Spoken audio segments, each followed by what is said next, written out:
Olá, Igreja de Cristo, graça e paz.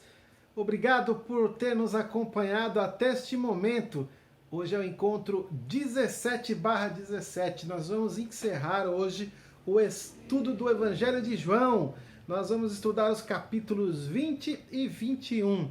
Se você perdeu algum estudo, algum encontro, aqui no próprio canal você olha os vídeos anteriores e na descrição lá vai ter todos os capítulos estudados e uma identificação de qual é aquele estudo. O primeiro é 1/17 e esse de hoje é o último, 17/17. Todos os capítulos do Evangelho de João nós estudamos. E hoje nós vamos estudar os dois últimos capítulos, 20 e 21, e vamos falar sobre a ressurreição de Jesus e as instruções finais que ele deu aos discípulos.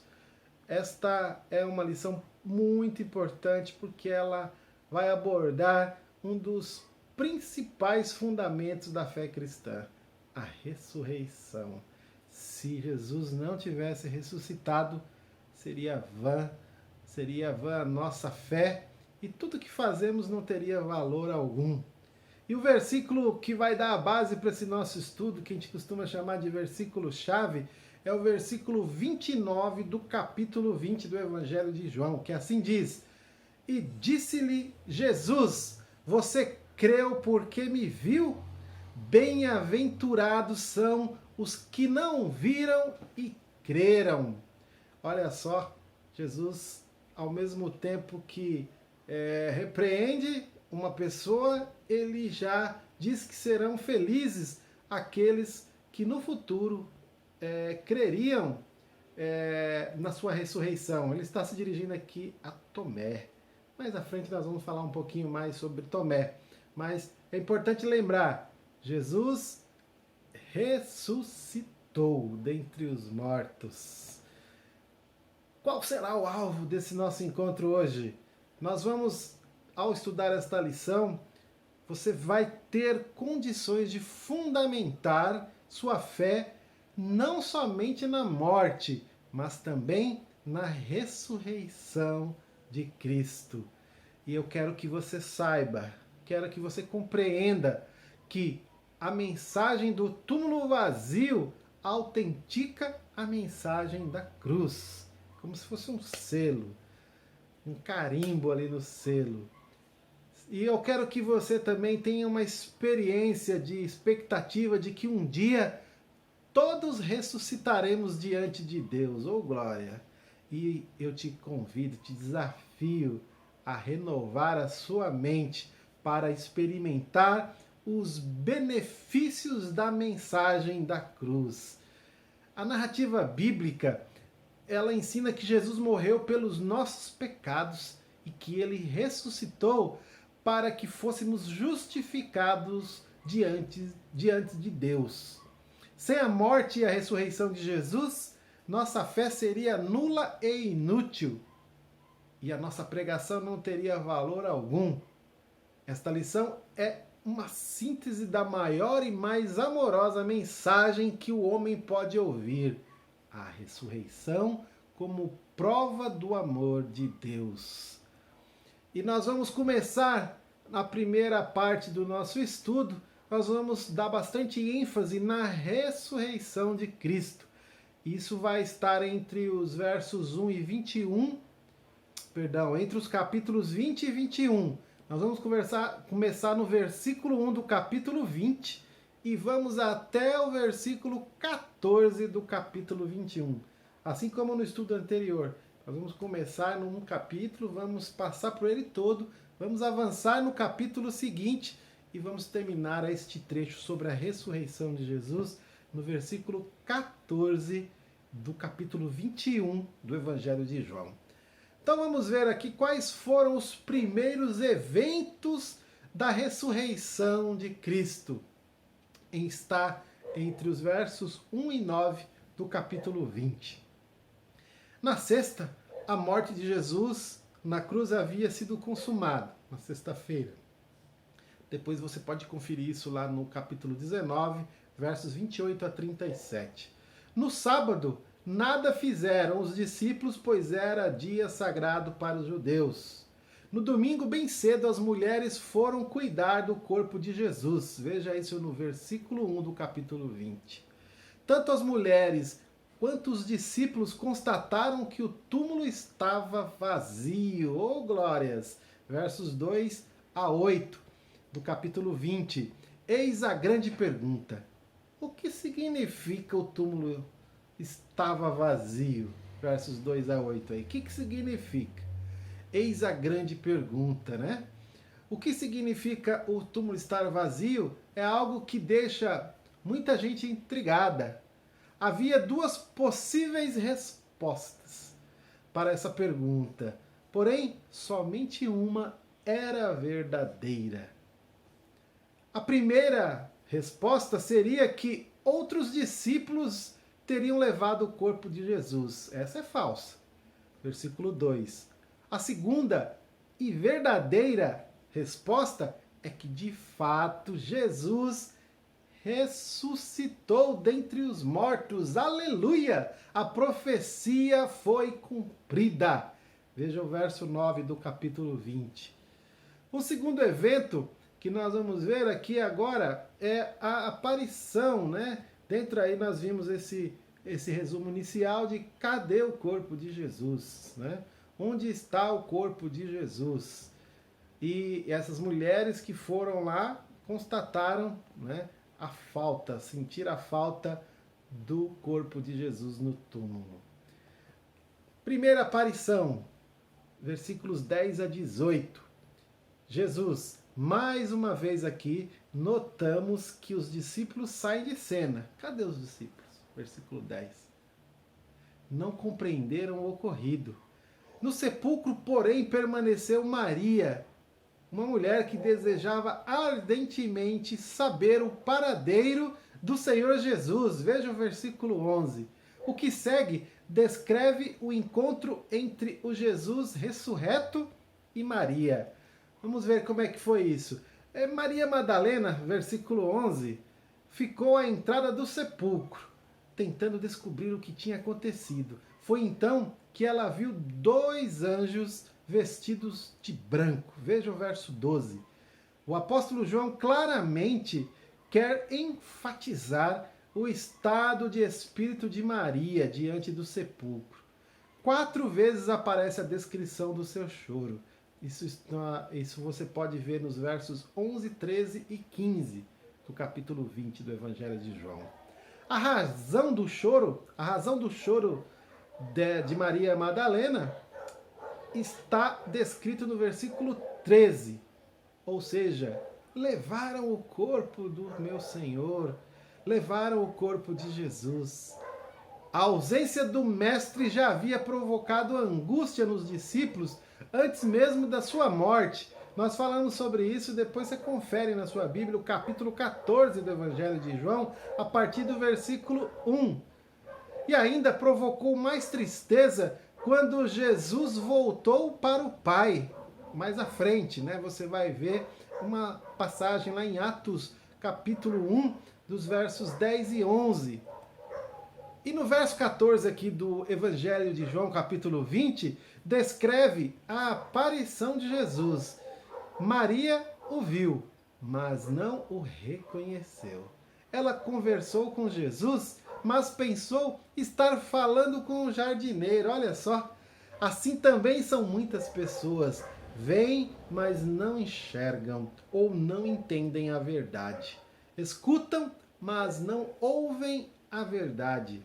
Certamente Jesus estava um pouco diferente, até mesmo por tudo que as pessoas testemunharam e viram, o que fizeram com o nosso Senhor Jesus, a sua desfiguração, provavelmente seu corpo, seu rosto estava muito assim machucado, e ver ele totalmente, né, restaurado, bonito, de repente todo uma feição límpida, sem qualquer mancha, sem qualquer marca de sangue, causou estranheza. Por isso que pode ter havido esse engano da parte de Maria. No verso 16, nós lemos que Jesus chama esta mulher pelo nome. E Jesus disse: Maria. Uma pessoa só pode reconhecer Jesus se o próprio Senhor se apresentar a ela. E aí, como ele chamou ela pelo próprio nome, ela o reconheceu. Por isso que a gente está dizendo que uma pessoa se achega a Jesus se ele se achegar a essa pessoa. Rapidamente, o choro de Maria se converteu em alegria súbita e adoração ao Mestre. O desejo de Maria era segurar Jesus e não soltar mais. Veja o versículo 17. Porém, em obediência ao Mestre, ela correu para os discípulos a fim de dizer: eu vi o Senhor. Versículo 18. E aí nós vamos ver outra aparição agora de Jesus. Nós vamos ver entre os versos 19 e 23 do capítulo 20. Nós estamos aqui falando bastante deste momento de pós-ressurreição de Jesus Cristo. Depois de se apresentar a Maria, nós vimos isso nos versículos 10 a 18 do capítulo 20, Jesus apareceu agora aos discípulos. No entardecer do domingo, eles estavam reunidos e amedrontados. O medo extremo da perseguição dos judeus fez com que os discípulos se escondessem. O consolo de que eles precisavam veio na aparição de Jesus. Versículo 19. Ao verem o Senhor, os discípulos foram tomados de grande alegria. Glórias a Jesus. Você pode conferir isso no versículo 20. 3 ações de Jesus com os discípulos nesse momento que ele se apresenta para eles. Vamos ver. A primeira, ele vai comissionar esses discípulos. Ele traz uma comissão. Jesus deu uma missão. Versículo 21. Na oração do cenáculo, Jesus já havia indicado esse precioso momento. Depois você volta lá no capítulo 17 e veja o versículo 18. A missão de Cristo neste mundo foi confiada aos discípulos e também a nós. Obrigado, Senhor Jesus, por confiar em nós. Que grande privilégio é esse que nós temos. Depois você olha Mateus capítulo 28, versos 16 a 20. Nos últimos momentos de Jesus, antes de subir ao céu, ele nos dá uma missão. E isso é chamado de comissão. Ele nos comissionou, colocou uma missão para nós que já tinha sido dele. Ele iniciou a missão e agora, co-participantes dessa missão, nós estamos junto com ele. E ele não só nos comissionou, ele não só deu uma missão, ele nos capacitou. Olha só que coisa linda. O Senhor Jesus, ele não chegou e falou: ó, se virem aí, façam a missão. Ele deu capacitação. Jesus nos deu poder para cumprir a missão. Veja o versículo 22. No início do Evangelho, João descreve que Jesus foi guiado pelo Espírito Santo. Depois você pode olhar lá, capítulo 1, versículos 32 a 34, capítulo 3, versículo 34. Jesus foi guiado pelo Espírito Santo. Depois ele diz que o Espírito Santo não poderia ser dado aos discípulos antes da glorificação dele. Capítulo 7, versículo 39. Neste momento, havia chegado o grande momento, havia chegado a hora de os discípulos receberem o Espírito Santo como guia da vida deles. Veja no versículo 22. Posteriormente, a partir de Atos 1:8, o Espírito Santo foi derramado progressivamente para os santos até chegar o grande dia, lá no capítulo 2 de Atos. E por fim, Jesus, ele também pediu a nós um compromisso e firmou também um compromisso conosco. Jesus nos deu autoridade. Versículo 23. Diante do arrependimento e da confissão, Jesus deu autoridade para os discípulos declararem o perdão de Deus. Agora eles estavam prontos para irem adiante com a missão, tão logo o Senhor Jesus subisse.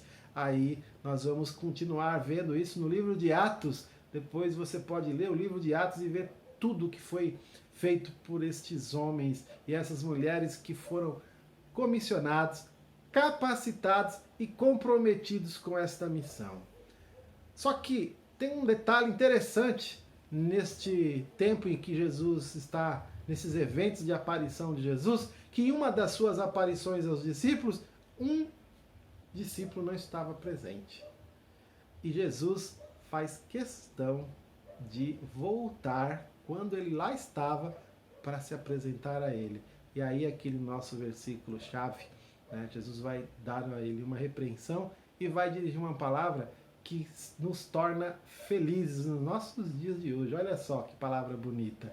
Após a ressurreição, Jesus apareceu a Maria, nós já falamos, capítulo 20, dos versos 11 a 18, e depois a 10 discípulos, versos 19 a 23 do capítulo 20. Porém, um dos discípulos, como eu disse, no caso Tomé, não estava em nenhuma dessas ocasiões. Versículo 24, confere lá depois. Em algum momento oportuno, os 10 discípulos contaram a Tomé que viram Jesus. Verso 25. O problema é que Tomé não acreditou nessa mensagem da ressurreição. Provavelmente os discípulos devem ter dito para Tomé: Tomé, cara, fica com a gente aqui, porque vai que o mestre apareça de novo, você vai estar aqui, você vai ver com seus próprios olhos. Provavelmente Tomé falou: vou ficar aí, mas que coisa doida é essa? Eu nunca vi. Mas só que Jesus já tinha aparecido. Vamos ver aí a sequência. Algo curioso sobre Tomé.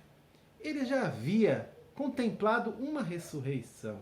Depois você olha lá no capítulo 11, versículo 16 e os versículos seguintes, em que Tomé testemunhou a ressurreição de Lázaro ao lado de Jesus. E ele que foi um dos discípulos que encorajou os demais para irem com Jesus até Lázaro.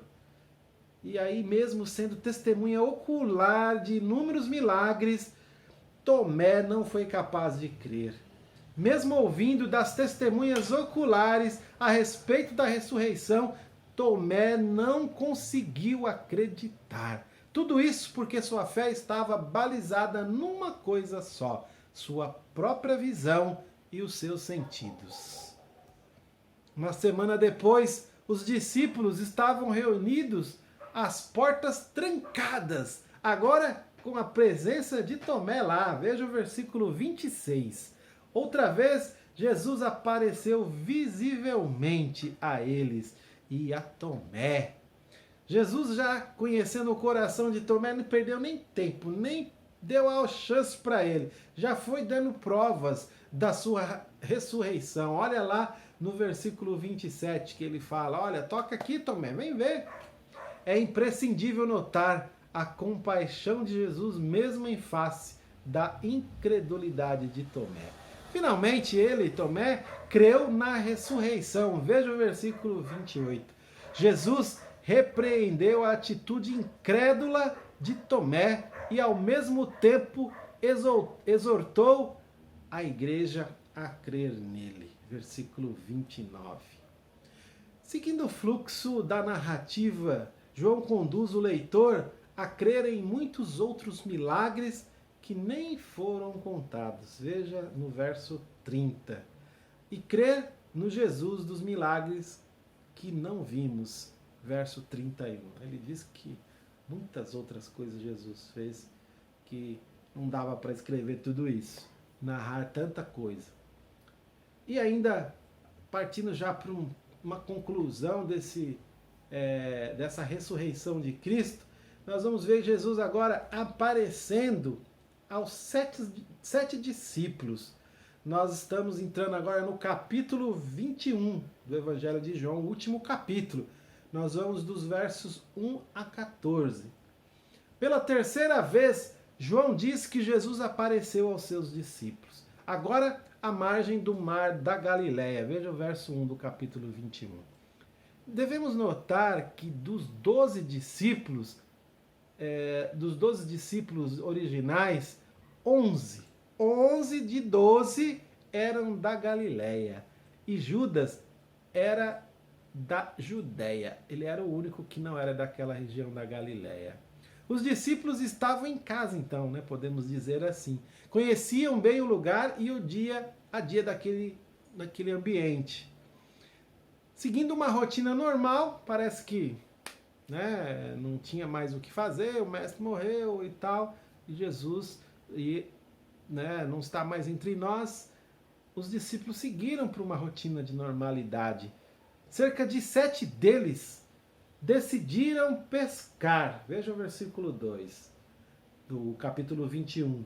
Porém, nada pegaram a noite toda. Verso 3. No momento de esgotamento e frustração, Jesus se apresentou aos 7. Veja o verso 4. É imprescindível notar a maneira como Jesus se direcionou a eles. É a única vez em todo o Novo Testamento que Jesus chama os discípulos de filhos.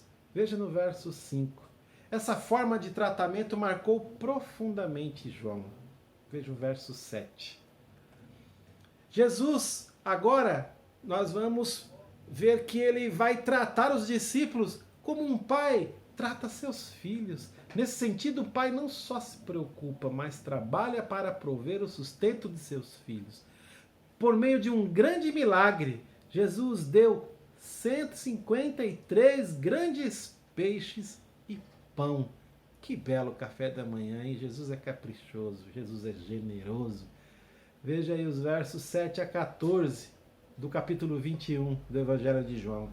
Não foi uma simples refeição, afinal, foi o próprio Senhor Jesus quem preparou. Nosso Deus, Ele é maravilhoso, Jesus Cristo é generoso. E aí nós partimos agora, a partir do versículo 15 do capítulo 21 até o versículo 23, nós vamos ver as instruções finais que o Senhor Jesus, já ressurreto, deu aos discípulos.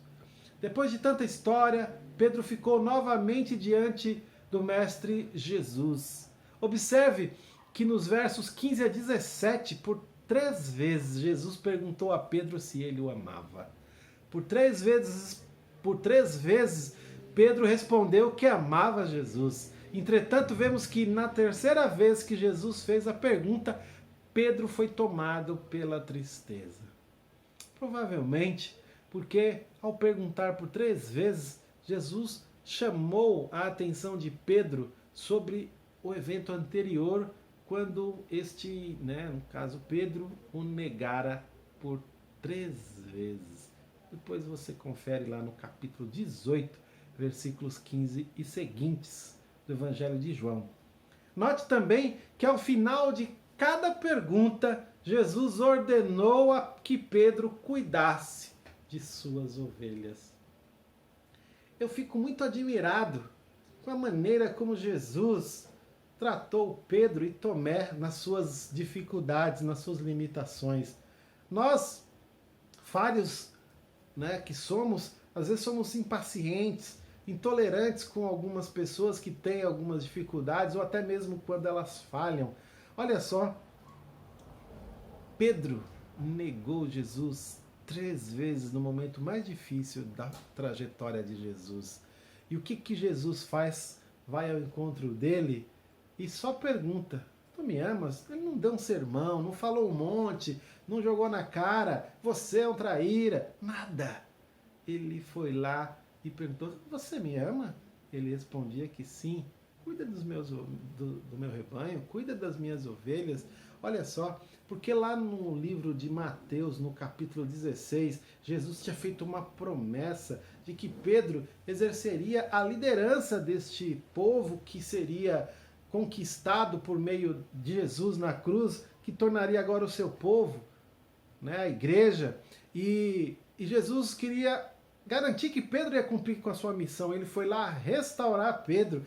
E Tomé não era diferente. Tomé era um homem corajoso. Ele era negativo em muitas situações, cético, mas ele era um homem corajoso. Foi ele que disse para os demais discípulos, lá no capítulo 11 do Evangelho de João: vamos com o mestre lá onde Lázaro está morto, porque se for para morrer, a gente vai morrer junto com ele.